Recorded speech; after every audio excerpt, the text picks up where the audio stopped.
There we go. So we'll get started right now. Welcome aboard. As we are getting started, again, we just encourage you to tell us, to find the chat, tell us your name, your college, your role. It's always good to see who's here. We got Centralia College in the house. We got Pierce College in the house. We got Golden West and Huntington Beach in the house. Super awesome. Taft College. Welcome aboard, everyone. My name is Crystal. I'm the Center for Academic Success Director at Pierce College in Los Angeles. That's the tutoring center over there. And I'm also a coordinator for 3CSN. That's the California Community Colleges Success Network. That is the amazing organization funded by the Chancellor's Office to bring professional learning to the state of California. And they sponsor this amazing event, and they allow us, the Peer Educator group, to take over the airwaves every Friday at 3 o'clock and talk about all things peer educator related. So that's SI, that's embedded tutoring, that's mentoring, that's and all the faculty members, staff members, and community members that are associated with that. So very, very good to see you. Today, we're going to be talking about collaborative engagement. This will be kind of the second part of a two-part workshop. You don't have to have gone to the first one, so no worries if you didn't come last week. But last week, we talked about how to do a text set, and we talked about, we demonstrated a text set, and we demonstrated it by discussing boundaries, how to set boundaries and etiquette standards in your tutoring session. This week, we're going to do something very similar. We're again going to do a text set. We're going to show you how to do a text set.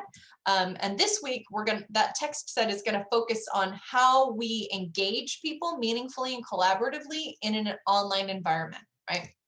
So if you came last week, great. There might be a little bit of repeat information because we're going to show the folks who weren't here last week how to do a text set, and everything else will be different. All the breakouts and the topics will be different. So again, welcome. If you're just getting here, please share your name, your college, and your role in the chat. And for those of you who need a couple of extra things to pay attention in order to stay focused in a session, we understand. We're like you. I'm like you. I need to pay attention to 6 different things in order to stay focused in a session. So we have an extra challenge for you. If you would like to count the Shira figures throughout this presentation, the end of the presentation, if you get the number right, I will send you some stickers. Yes, stickers, the great universal motivator. So next slide. Okay, so I've already introduced myself. I'd also like to introduce our 2 co-presenters, our student co-presenters. There's Fatima Mamdani. She's a recent college graduate and an economics tutor. There she is. And we have Cameron Brenner-Shanshian. He is one of our political science tutors, and he's going on his 5th year of tutoring. Congratulations. So they're going to help facilitate today. We're going to co-facilitate together. Next slide. As we kind of get started with the session, I just want to talk a little bit about how this works and how we're going to interact today. Today is all about collaborative engagement and participation. So rule number 1 is always be clear with your students and participants on how they can participate, right? So we're going to have you muted, but you're going to participate in a lot of different ways. We have the chat. We want you to find that chat. And again, if you haven't already, go in there and tell us your name, your college, and your role. When you have questions, comments, additions, strategies, answers for somebody else's questions, we want you to use that chat, all right? The chat is for everybody, and it's a great way to keep engaged. If you like something that you heard, tell that person that you liked it in the chat. If you have a question, put it in the chat. If you want to answer somebody else's question, you can do that in the chat as well. If you would like to speak, we'll show you how to raise your hand, but if you can't figure out how to raise your hand, just put a 1 in the chat and we will call on you. We're going to talk from 3 to 4 p.m. today. That'll be the main bulk of our discussion. And then we're going to stick around from 4 to 4:30 because we would love to hear more ideas from the group about how you engage people online and what strategies and activities have worked for you. So if you want to stick around from 4 to 4:30, it will be a roundtable open discussion format, so we can all just kind of talk together a little bit less formally and more freely. Next slide.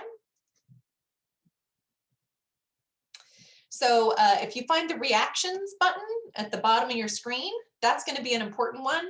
You can raise your hand using that and we can call on you, But you can also tell us if you loved something, if you're shocked by something, if something is funny, if you really like something, or if you want to celebrate. Do feel free to use those reactions too. It kind of keeps everything alive in an environment where sometimes you're just looking at a bunch of like white names on a black background and you're not sure if you're presenting to your Cabbage Patch Kids or if there are real people out there. So feel free to use those reaction buttons. Thank you, Danny, for modeling that. It helps keep everything a little bit more lively and keeps us sort of like keeps us on top of the pulse of what's happening. Next slide. All right, so today we are going to talk about how to engage students online. We're going to talk about how to do a text set activity. And again, if you were here last week, there'll be a little bit of repeat, but not a lot. And we're going to explore some principles and strategies from the literature and also from your experiences on how we engage people and help them collaborate in an online, largely Zoom-based setting. Next slide. So just to wrap our arms around what we're doing, we always like to start with some community agreements. It really helps people think about what we're going to be doing today and get ready for the learning. We are going to be reading together, reflecting together, and discussing together, so get ready for that. We do want your questions, we want your comments, so when people put them in the chat, please do feel free to respond to each other and support each other in our questions and confusion. We want a lot of empathy and we want a lot of human connection. And again, that's not easy to do in a Zoom-based setting. So use the chat, use your reactions, raise your hand, and of course we'll have some breakouts and activities for you as well. But let's commit to cultivating empathy and that human connection with each other, especially when we're all isolated and at home. If you can't go into the breakout rooms, we love you and we respect you and we know that you're doing 15 different things right now, okay? So if you can't do a breakout room, just send me a message and let me know and I won't put you in a breakout room, right? We still want you to participate, but if you're doing 12 different things right now and can't do it, just let me know and we won't put you in a breakout room. But we still want you to interact. So again, use that chat, raise your hand, use the reaction buttons. Any questions? All right, next slide. So I'd like to talk a little bit about why we should talk about collaborative engagement, right? First of all, just we're all in a Zoom world. It's super easy to zone out. It's super easy to feel isolated and detached. For most of us right now, if Isaac, Willem, and Brittany all started checking their emails right now, I would have no idea, right? And so it's easier, right? When we're at home and our cameras are off to zone out. So we really need to think differently about how we engage people online since we're not looking at them, right? We have Zoom burnout. We're all exhausted from listening and our eyes are tired. We keep trying to do those face-to-face strategies in an online environment and we just keep hitting our heads up against a wall. It's just not working. We need to think about opportunities for people to connect even when their camera is off. And this is a huge part for me because I hear a lot of conversations about how do we make students turn their cameras on? Or that's a good discussion. How do we encourage people to turn their cameras on? But also, can we have a parallel discussion about how we engage people even when their cameras are off? Because just because your camera is off and you're muted doesn't mean you're not paying attention, right? So our inquiry question today is how do we employ those strategies and activities to keep students at the center of online academic support? Again, even if they're muted, even if the camera's off, how do we keep people an active part of the conversation? Next slide. So we're going to start with a little reflection about why you came here today, and then we're going to use your reflection in our activity. And to guide us through that reflection, we have Fatima. Go ahead. Yeah, thank you so much, Crystal. So I want you to take a few minutes to reflect on what brought you to this session. Think about your experience in online learning in the last year or previous years if you've done it before. Have there been any situations which you felt you were powerfully engaged online? Was there something like maybe Kahoots, Quizlet, any of those? Something similar, something different, whatever. Feel free to think or write or type about an example when you were powerfully engaged. If nothing like this has happened to you, don't worry. Then what do you wish educators would do? What would engage you slash your students? So I want you to take 2 minutes to again think, write, or type about an example. Is there any questions before we start reflecting? All right, so what I want you to do is find the chat And I want you to put your ideas in the chat. So reflect on your actual or anticipated experience and list at least one strategy that an educator has used in the last year online that helped you authentically engage or collaborate in an online environment. As you can see, we're currently using the chat as our source of engagement. And I don't want you guys to be limited just to dislike to use the chat. Continuously use the chat to share your thoughts, opinions. If you have any questions, concerns, just keep putting those in the chat. I love it, and because that'll help us build that community. So again, you're not limited to this one slide. Throughout the entire session, just keep putting those thoughts and ideas in the chat.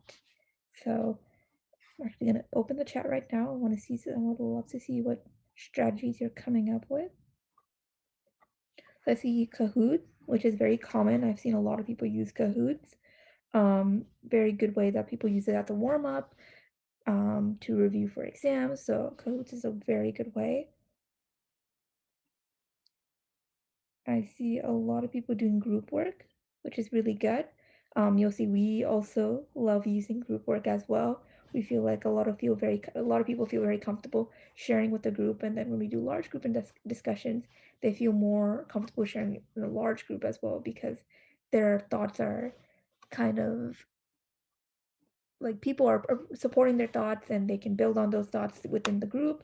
And when those thoughts are fully developed, they feel more comfortable doing that in a large group discussion. So I'm seeing a lot of great strategies. Keep sharing those strategies. We love seeing them, and again, you don't have to just keep sharing strategies in the chat. Keep sharing your thoughts, questions, concerns, comments, all those lovely stuff in the chat. And I think that's a great way to also engage. So I'm gonna now pass it over to Cameron, who's gonna talk a little bit about what we're doing next, which is a text set. Hello, everyone. I'd first like to thank Fatima and Crystal for their wonderful work so far. They're a delight to work with, so everybody thank you to them. All right, so we're going to be talking about text sets. So let's go to the next slide. What do we mean when we say a text set? Well, let's go with the why we use a text set. A text set encourages reading stamina and fluency. It also promotes student choice and independence.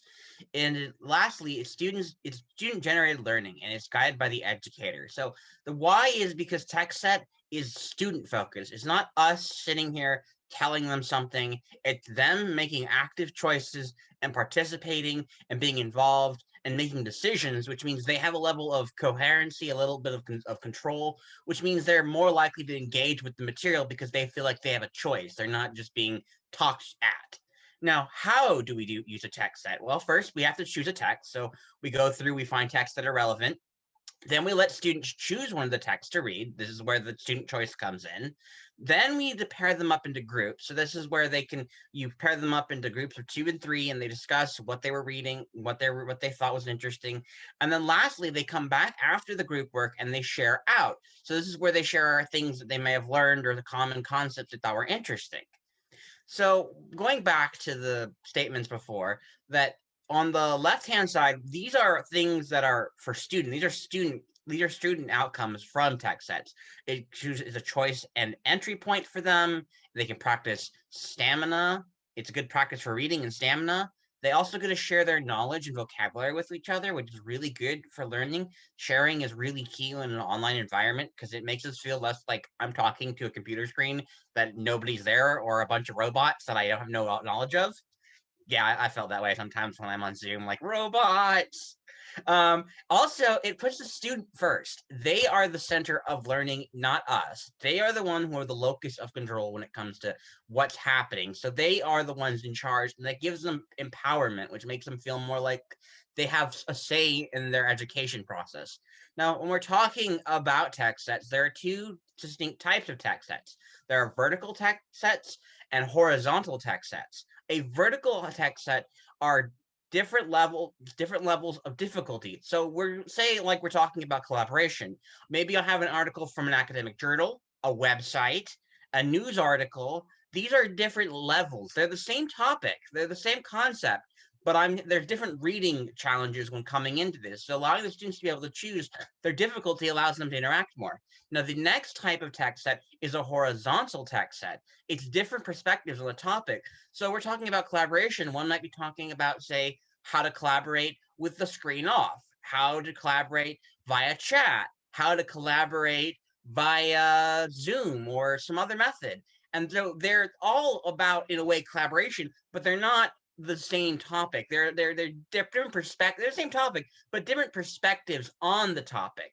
So that's one of the key things here, is that you're giving students the opportunity to choose, and you don't actually have to just do a vertical or a horizontal. You could actually mix and match. You can have hortical. Yeah, mix and match the two words together. You can have vertical and horizontal in your tech set, so you give more options. So tech sets really empower students, and it gives them opportunities. Next slide, please.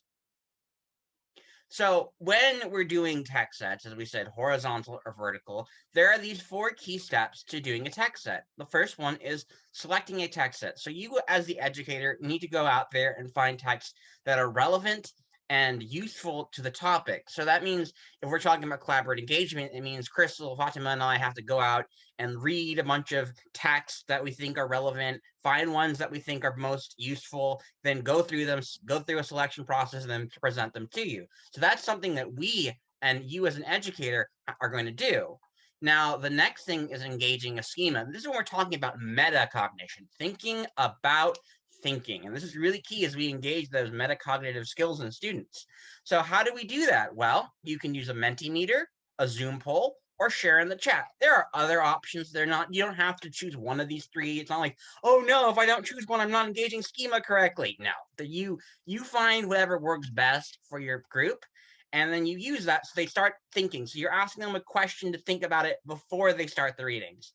Next, after that, the third step is then the students choose the text. So this is where they're given the option to read through what their options are and choose what they're going to be talking about. So once again, putting it into their hands, their control. They have the say of what's happening in this situation. And lastly is making meaning of key passages together. So this is where they're going to find like golden lines, big concepts that stood out to them, something that meant something. This is where they're going to search through the readings and find things that they found interesting. They're going to share it with each other, and then they're going to come back and share it with us as a group as a whole. So this is where it really is a key part of this, is where it's hands-on activity for students. You as an educator are facilitating, but you are not doing this. You are letting them engage. You can sit there and go, that's a great question. What does group 3 have to say?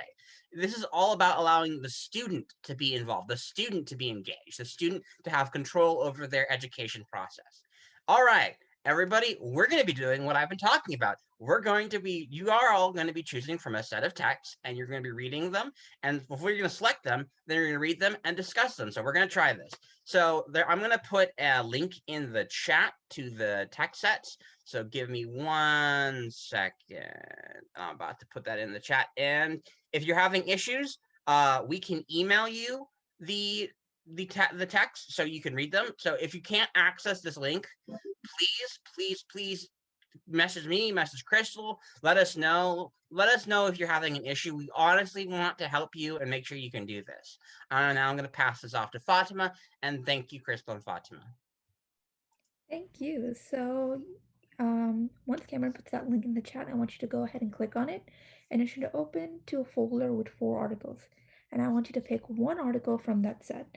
So how do you choose that article? So I want you to think about what you've reflected and shared on, and take a few minutes to preview the 4 articles. Preview meaning like look at the title, the first paragraph, whatever else is meaningful to know, and whatever jumps out at you. And look at which speaks to your experience slash your question, or which your question the most. So think about what you know, what you want to know, and pick one of the 4 articles to read more deeply and download that article. All right?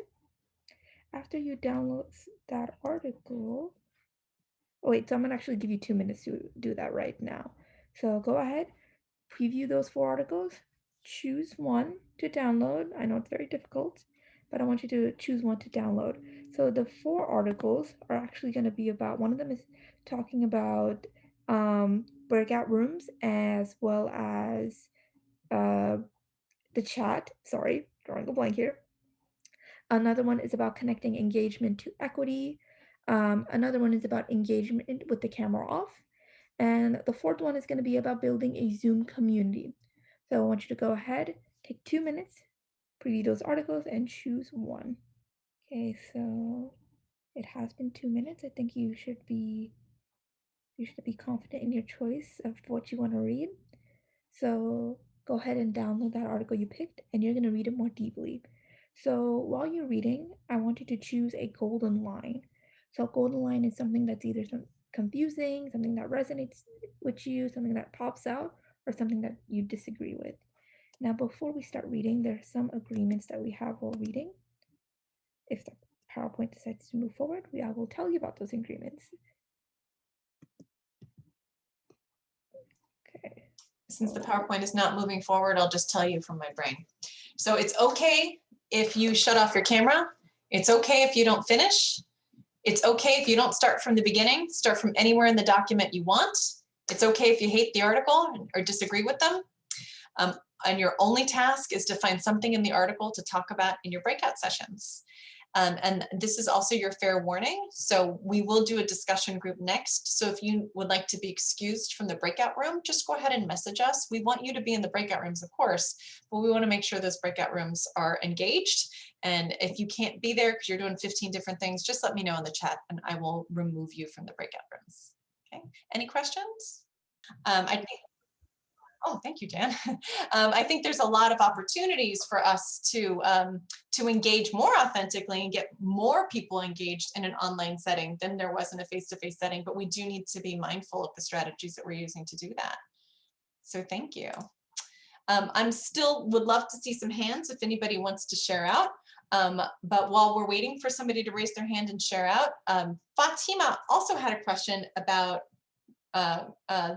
was group 3, right? Who was it? Who was group 5? Was 5. Okay, what was your question?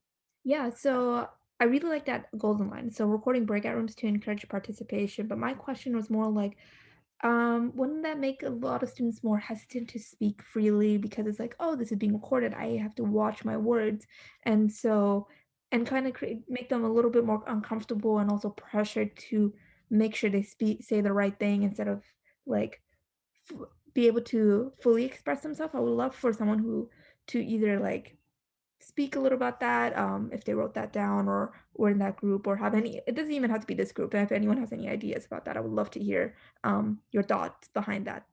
Somebody who was in breakout room number 5, would you like to surface what you meant by that? Oh, Rebecca, you got an idea? Go ahead. Oh yeah, I don't want to take away from group number 5 since I wasn't in their conversation. But what I would say is that, oops, I meant to lower.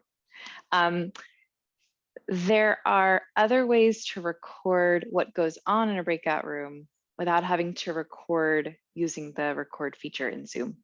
So if you, for example, you have had us do this in this session. So we had to put together a deliverable that captures the work that we did together and also provides a focal point for us as a group without actually recording the breakout room itself. So I tend to go in that direction when I'm facilitating as well, so that people who are nervous about the session being recorded get a break from being recorded, but you don't lose the essence of the work that was done in the room. Yep. Great. Thank you. Any other ideas on that and how we record what happens in a breakout session? And you can share it in the chat, or you can raise your hand. It's entirely up to you. Okay, well, we had some really great shares today, and I know that it's not always the most comfortable thing to unmute yourself on a Zoom session. So again, it was all about engagement and starting where the student is. And so that means that we definitely want to give lots of people opportunities to participate as they see fit. And sometimes that's not the big share out. So, so I wanted to acknowledge that. And I just wanted to thank you all for coming today. Jan is going to put an evaluation link in the chat. We would absolutely love it if you would give us a little bit of feedback about how this went.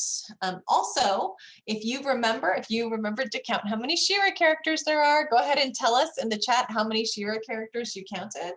And if you get it right, you get a fabulous prize. I already told you it was stickers, but I was supposed to keep it a mystery. Oops. You'll get a fabulous secret sticker prize. You don't know which stickers they are. So go ahead and tell us how many Shira figures you thought were in the presentation. We are going to continue this conversation from 4 to 4:30, but we also understand that a lot of people have a weekend to get started, and you only committed from 3 4. So if you need to go, we totally get that. If you would like to stay, we are going to continue the conversation about sharing some of the strategies and going over these slides that we generated together to sort of unpack what we talked about here. Sometimes in the smaller group, it's easier to share. So if you'd like to stay, we would love that. If you have to go, first of all, do the evaluation. Second of all, tell us how many She-Ra characters you thought you saw.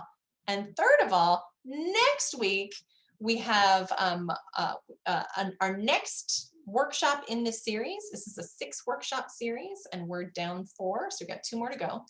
Next week will be on how to build metacognition into your peer learning session.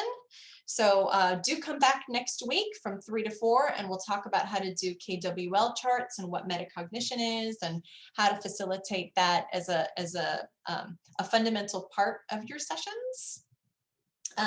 And again, although it's a 6-part series, you don't have to come to them all. We've modularized it so you can come or not come as you see fit. And I know that some of you keep coming back every week, which I just love so much. And I just want to encourage those of you who keep coming back every time I'm going to be reaching out to you because I would love to see you help us facilitate one of these next time or even facilitate your own. This is all about recursive leadership. So we want to make sure that we're all sharing as a community, and as we all grow in our skills and confidence, we would love to invite you to show us the awesome things that you do on your campus and your practice as well. So with that, thank you all so much for being here. Have a wonderful, wonderful Friday. Have a beautiful weekend. The sun is shining. It's going to be very nice tomorrow in Southern California, if you are in Southern California. And so I hope you get some oxygen and some much deserved relaxation. Thank you, everybody.